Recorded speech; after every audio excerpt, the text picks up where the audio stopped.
Hello friends, welcome to GK mind game. ಪ್ರಶ್ನೆಗಳ ಸಂಪೂರ್ಣ ಮಾಹಿತಿಗಾಗಿ ವಿಡಿಯೋನ ಎಲ್ಲೂ ಸ್ಕಿಪ್ ಮಾಡದೆ ಕಂಪ್ಲೀಟಾಗಿ ನೋಡಿ. ಇವತ್ತಿನ ಪ್ರಶ್ನೆಗಳಲ್ಲಿ ಮೊದಲನೇ ಪ್ರಶ್ನೆ, ಯಾವ ವಿಟಮಿನ್ ಕೊರತೆಯಿಂದಾಗಿ ರಾತ್ರಿ ಮಲಗಿದರೂ ಹಗಲಿನಲ್ಲಿ ನಿದ್ರೆ ಬರುತ್ತದೆ? Options: A vitamin D, B vitamin B12, C vitamin B6, D vitamin A.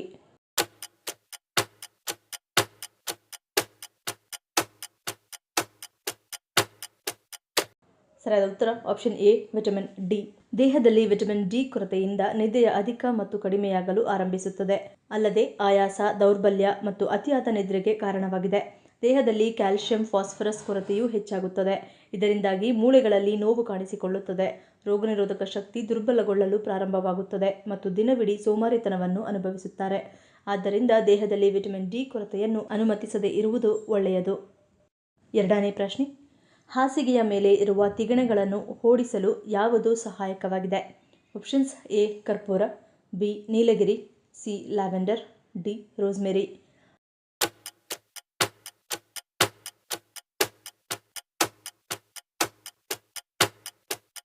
ಸರಿಯಾದ ಉತ್ತರ ಆಪ್ಷನ್ ಸಿ ಮತ್ತು ಡಿ.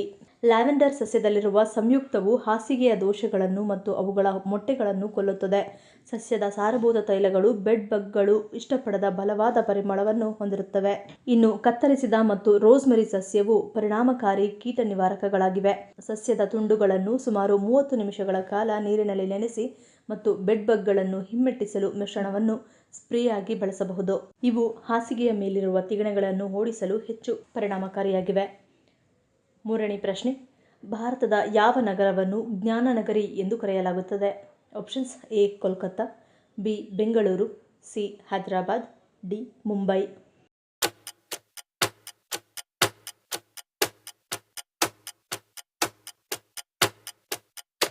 ಸರಿಯಾದ ಉತ್ತರ ಆಪ್ಷನ್ ಎ ಕೋಲ್ಕತ್ತಾ. ಕೋಲ್ಕತ್ತಾವನ್ನು ಜ್ಞಾನನಗರ ಎಂದು ಕರೆಯುತ್ತಾರೆ. ಕೋಲ್ಕತ್ತಾದಲ್ಲಿ 25 ವಿಶ್ವವಿದ್ಯಾನಿಲಯಗಳಿವೆ. 17 ಸರ್ಕಾರಿ ಅನುದಾನಿತ ಮತ್ತು 8 ಖಾಸಗಿಯಾಗಿವೆ. ಇದು ಭಾರತದ 2ನೇ ಅತಿದೊಡ್ಡ ನಗರವಾಗಿದೆ ಮತ್ತು ಇದನ್ನು ಸಿಟಿ ಆಫ್ ಜಾಯ್ ಎಂದು ಕೂಡ ಕರೆಯಲಾಗುತ್ತದೆ. ಕೋಲ್ಕತ್ತಾದ ಕೆಲವು ಪ್ರಮುಖ ವಿಶ್ವವಿದ್ಯಾನಿಲಯಗಳೆಂದರೆ ಜಾದವ್ಪುರ್ ವಿಶ್ವವಿದ್ಯಾಲಯ, ಕೋಲ್ಕತ್ತಾ ವಿಶ್ವವಿದ್ಯಾಲಯ, ಭಾರತೀಯ ಅಂಕಿಅಂಶ ಸಂಸ್ಥೆ, ಪಶ್ಚಿಮ ಬಂಗಾಳದ ಆರೋಗ್ಯ ವಿಜ್ಞಾನಗಳ ವಿಶ್ವವಿದ್ಯಾಲಯ, NIPER ಕೋಲ್ಕತ್ತಾ ಮತ್ತು ಪಶ್ಚಿಮ ಬಂಗಾಳದ ಪ್ರಾಣಿ ಮತ್ತು ಮೀನುಗಾರಿಕೆ ವಿಶ್ವವಿದ್ಯಾಲಯ. ನಾಲ್ಕನೇ ಪ್ರಶ್ನೆ, ಯಾವ ಸಮಸ್ಯೆ ದೇಹದಲ್ಲಿ ಆಮ್ಲಜನಕ ಮಟ್ಟವನ್ನು ಕಡಿಮೆ ಮಾಡುತ್ತದೆ? ಆಪ್ಷನ್ಸ್: ಎ ಬೊಜ್ಜು, ಬಿ ಮೂತ್ರಪಿಂಡ, ಸಿ BP, ಡಿ ಮಧುಮೇಹ.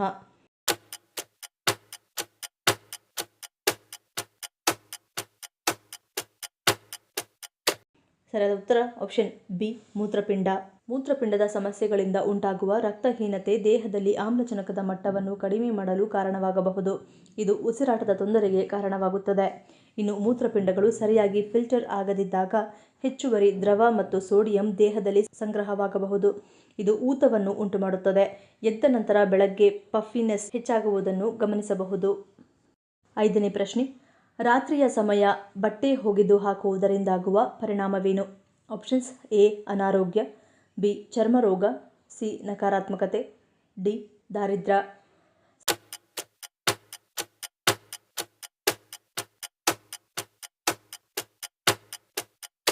ಸರಿಯಾದ ಉತ್ತರ ಆಪ್ಷನ್ ಎ ಮತ್ತು ಬಿ. ಹಗಲಿನಲ್ಲಿ ಬಟ್ಟೆಗಳನ್ನು ಒಣಗಿಸುವುದು ಉತ್ತಮ, ಏಕೆಂದರೆ ಸೂರ್ಯನ ಕಿರಣಗಳು ಬ್ಯಾಕ್ಟೀರಿಯಾವನ್ನು ಕೊಲ್ಲುತ್ತವೆ ಮತ್ತು ಬಟ್ಟೆಗಳು ಬೇಗನೆ ಒಣಗುತ್ತವೆ. ಇದು ಶುಚಿತ್ವ ಕಾಪಾಡುತ್ತದೆ. ರಾತ್ರಿಯಲ್ಲಿ ಬಟ್ಟೆಗಳ ಮೇಲೆ ಇಬ್ಬನಿ ಹನಿಗಳು ಬಿದ್ದು ತೇವಗೊಳಿಸುತ್ತದೆ. ಈ ತೇವಾಂಶವು ಬ್ಯಾಕ್ಟೀರಿಯಾ, ವೈರಸ್ಗಳು ಮತ್ತು ಶಿಲೀಂಧ್ರಗಳ ಬೆಳವಣಿಗೆಗೆ ಕಾರಣವಾಗಬಹುದು. ಇದು ಮಕ್ಕಳ ಆರೋಗ್ಯದ ಅಪಾಯಗಳನ್ನು ಉಂಟುಮಾಡುತ್ತದೆ. ತೇವಾಂಶವು ಸೊಳ್ಳೆಗಳು ಮತ್ತು ಕೀಟಗಳು ಬಟ್ಟೆಯ ಮೇಲೆ ಕುಳಿತುಕೊಳ್ಳಲು ಕಾರಣವಾಗಬಹುದು. ಅಲ್ಲದೆ ಅವುಗಳು ಮೊಟ್ಟೆಗಳು ಮತ್ತು ಕೊಳಕುಗಳನ್ನು ಬಿಡುಗಡೆ ಮಾಡಬಹುದು. ಇದು ಚರ್ಮದ ಅಲರ್ಜಿಗಳು, ಚರ್ಮದ ಸಮಸ್ಯೆ ಉಂಟುಮಾಡಬಹುದು. ಇದರಿಂದ ಅಲರ್ಜಿಯಂತಹ ಹಲವು ಸಮಸ್ಯೆಗಳನ್ನು ಎದುರಿಸಬೇಕಾಗುತ್ತದೆ. ಇನ್ನು ಸೂರ್ಯನ ಬೆಳಕು ಬಟ್ಟೆಯ ಮೇಲಿರುವ ಬ್ಯಾಕ್ಟೀರಿಯಾವನ್ನು ಕೊಲ್ಲುತ್ತದೆ ಮತ್ತು ಕೆಟ್ಟ ವಾಸನೆಯನ್ನು ತಡೆಯುತ್ತದೆ. ಆದ್ದರಿಂದಲೇ ಹಗಲಿನಲ್ಲಿ ಬಟ್ಟೆಗಳನ್ನು ಒಗೆಯಬೇಕು ಮತ್ತು ಸೂರ್ಯನ ಬಿಸಿಲಿನಲ್ಲಿ ಒಣಗಿಸಬೇಕು ಎಂದು ಹಿರಿಯರು ಹೇಳುತ್ತಾರೆ. ಮತ್ತು ರಾತ್ರಿಯ ವೇಳೆ ಬಟ್ಟೆಗಳನ್ನು ಒಗೆಯಬಾರದು ಎಂದು ಹೇಳಲು ಮುಖ್ಯ ಕಾರಣವೂ ಇದೆ. ಆರನೇ ಪ್ರಶ್ನೆ, ಸಸ್ಯಾಹಾರಿಗಳಿಗೆ ಉತ್ತಮವಾದ ಪ್ರೋಟೀನ್ ಹೆಚ್ಚಾಗಿ ಯಾವುದರಿಂದ ಸಿಗುತ್ತದೆ? Options: A paneer, B soya, C ಬೀಜಗಳು, ಡಿ ಮೇಲಿನ ಎಲ್ಲವೂ.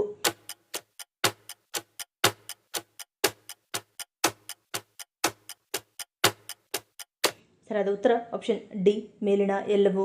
ಪನ್ನೀರ್ ಸಸ್ಯಾಹಾರಿ ಪ್ರಿಯವಾದದ್ದು. ವಿವಿಧ ಭಕ್ಷ್ಯಗಳನ್ನು ಇದರಿಂದ ತಯಾರಿಸಬಹುದು. ಪ್ರೋಟೀನ್ ಸಮೃದ್ಧವಾಗಿರುವ ಇದು ಗಮನ ಸೆಳೆಯುತ್ತದೆ. ಪನ್ನೀರ್ 100 ಗ್ರಾಂಗೆ ಸುಮಾರು 14 ಗ್ರಾಂ ಪ್ರೋಟೀನನ್ನು ಹೊಂದಿರುತ್ತದೆ. ಜೊತೆಗೆ ಬಲವಾದ ಮೂಳೆಗಳಿಗೆ ಬೇಕಾದ ಕ್ಯಾಲ್ಸಿಯಂ ಅನ್ನು ಇದರಿಂದ ಪಡೆಯಬಹುದು. ಸೋಯಾ ಆಧಾರಿತ ಆಹಾರಗಳು ಸಸ್ಯಾಹಾರಿಗಳಿಗೆ ಅತ್ಯುತ್ತಮವಾಗಿದೆ. ಸೋಯಾ ಚಂಕ್ಸ್ ಅನ್ನು ಬೇಯಿಸಿದಾಗ 100 ಗ್ರಾಂಗೆ ಸುಮಾರು 52 ಗ್ರಾಂ ಪ್ರೋಟೀನ್ ಅನ್ನು ಒದಗಿಸುತ್ತದೆ. ಇನ್ನು ನಟ್ಸ್ ಅಥವಾ ಬೀಜಗಳು. ಬಾದಾಮಿ, ಕಡಲೆಕಾಯಿ, ವಾಲ್ನಟ್ಸ್ಗಳಂತಹ ಬೀಜಗಳು, ಕುಂಬಳಕಾಯಿ, ಚಿಯಾ ಮತ್ತು ಅಗಸೆ ಬೀಜಗಳಂತಹ ಬೀಜಗಳು ಪ್ರೋಟೀನ್ ದಟ್ಟವಾಗಿರುತ್ತವೆ. ಇವುಗಳಿಂದ ಆರೋಗ್ಯಕರ ಕೊಬ್ಬುಗಳನ್ನು ಪಡೆಯಬಹುದು. 7ನೇ ಪ್ರಶ್ನೆ. ಮೂತ್ರದಲ್ಲಿ ಯಾವ ಲಕ್ಷಣ ಕಂಡು ಬಂದರೆ ದೇಹದಲ್ಲಿ ಕೊಲೆಸ್ಟ್ರಾಲ್ ಹೆಚ್ಚಾಗಿದೆ ಎನ್ನುವುದನ್ನು ಸೂಚಿಸುತ್ತದೆ? ಆಪ್ಷನ್ಸ್ ಎ ವಾಸನೆ, ಬಿ ಹೆಚ್ಚು ಮೂತ್ರ, ಸಿ ಬಣ್ಣ, ಡಿ ನೊರೆ.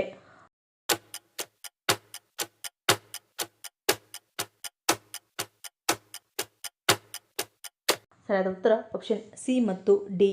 ದೇಹದಲ್ಲಿ ಕೆಟ್ಟ ಕೊಲೆಸ್ಟ್ರಾಲ್ ಸಂಗ್ರಹವಾದಾಗ ಅದು ಮೂತ್ರದಲ್ಲಿ ಹರಳುಗಳ ರೂಪದಲ್ಲಿ ಹೊರಬರಲು ಪ್ರಾರಂಭಿಸುತ್ತದೆ. ಕೊಲೆಸ್ಟ್ರಾಲ್ ಹರಳುಗಳ ಗಾತ್ರದಲ್ಲಿ ಚಿಕ್ಕದಾಗಿದ್ದರೆ ಮೂತ್ರದ ಮೂಲಕ ಹೋಗುವುದು ಸಹಜ. ಆದರೆ ಇದರ ಗಾತ್ರ ಹೆಚ್ಚಾದಂತೆ ಕಿಡ್ನಿ ಹಾನಿಯಾಗುವ ಅಪಾಯವಿದೆ. ಇನ್ನು ಕೊಲೆಸ್ಟ್ರಾಲ್ ತುಂಬಾ ಹೆಚ್ಚಾಗಿದ್ದರೆ ಮೂತ್ರದಲ್ಲಿ ಫೋಮ್ ರೂಪುಗೊಳ್ಳಲು ಪ್ರಾರಂಭಿಸುತ್ತದೆ. ಮೂತ್ರದ ಬಣ್ಣವು ಸ್ವಲ್ಪ ಗಾಢವಾಗಿರುತ್ತದೆ.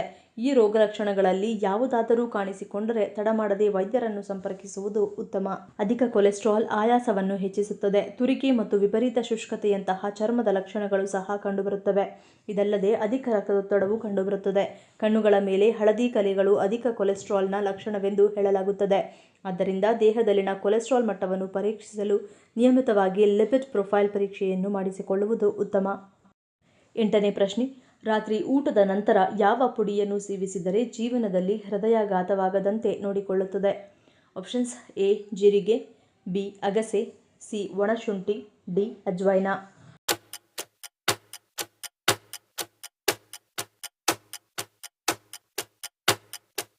ಸರಿಯಾದ ಉತ್ತರ ಆಪ್ಷನ್ ಬಿ ಅಗಸೆ.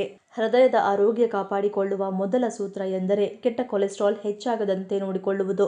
ಕೊಲೆಸ್ಟ್ರಾಲ್ ನಾರ್ಮಲ್ ಆಗಿದ್ದರೆ ಹೃದಯಕ್ಕೆ ರಕ್ತದ ಹರಿವು ಸರಿಯಾಗಿ ಆಗುತ್ತದೆ. ಹೀಗಾದಾಗ ಸ್ಟ್ರೋಕ್, ಹಾರ್ಟ್ ಅಟ್ಯಾಕ್ ಸಾಧ್ಯತೆ ಕಡಿಮೆಯಾಗಿರುತ್ತದೆ. ರಾತ್ರಿ ಹೊತ್ತಿನಲ್ಲಿ ಅಗಸೆ ಬೀಜದ ಪುಡಿಯನ್ನು ಸೇವಿಸುವುದರಿಂದ ಕೊಲೆಸ್ಟ್ರಾಲ್ ಮಟ್ಟವನ್ನು ನಿಯಂತ್ರಿಸಬಹುದು. ಅಗಸೆ ಬೀಜಗಳಲ್ಲಿರುವ ಫೈಬರ್ ಕೆಟ್ಟ ಕೊಲೆಸ್ಟ್ರಾಲ್ ಅನ್ನು ಕಡಿಮೆ ಮಾಡುತ್ತದೆ. ಪ್ರತಿದಿನ ರಾತ್ರಿ ಅಗಸೆ ಬೀಜದ ಪುಡಿಯನ್ನು ಸೇವಿಸುವುದರಿಂದ ಹೃದಯ ಸಂಬಂಧಿ ಕಾಯಿಲೆಗಳ ಅಪಾಯ ಕಡಿಮೆಯಾಗುತ್ತದೆ. ಹೃದಯದ ಆರೋಗ್ಯ ವೃದ್ಧಿಸುತ್ತಲೇ ಹೋಗುತ್ತದೆ. 9ನೇ ಪ್ರಶ್ನೆ. ತುಪ್ಪದೊಂದಿಗೆ ತಪ್ಪಿಯು ಯಾವ ಆಹಾರವನ್ನು ಸೇವಿಸಬಾರದು? ಆಪ್ಷನ್ಸ್ ಎ ಬೇಳೆ, ಬಿ ಅನ್ನ, ಸಿ ಮೂಲಂಗಿ, ಡಿ ಜೇನುತುಪ್ಪ.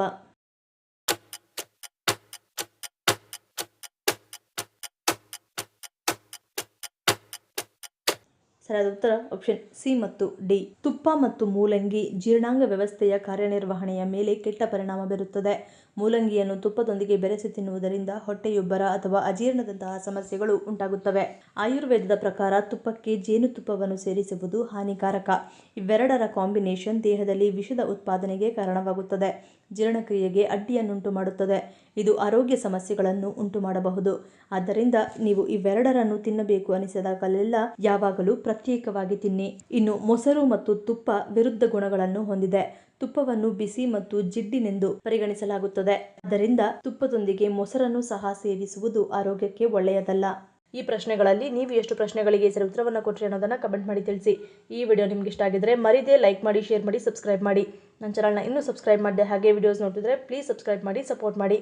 ಮತ್ತೊಂದು ಇಂಟ್ರೆಸ್ಟಿಂಗ್ ವಿಡಿಯೋನಿಗೆ ಸಿಗ್ತೀನಿ. Until love you all, take care.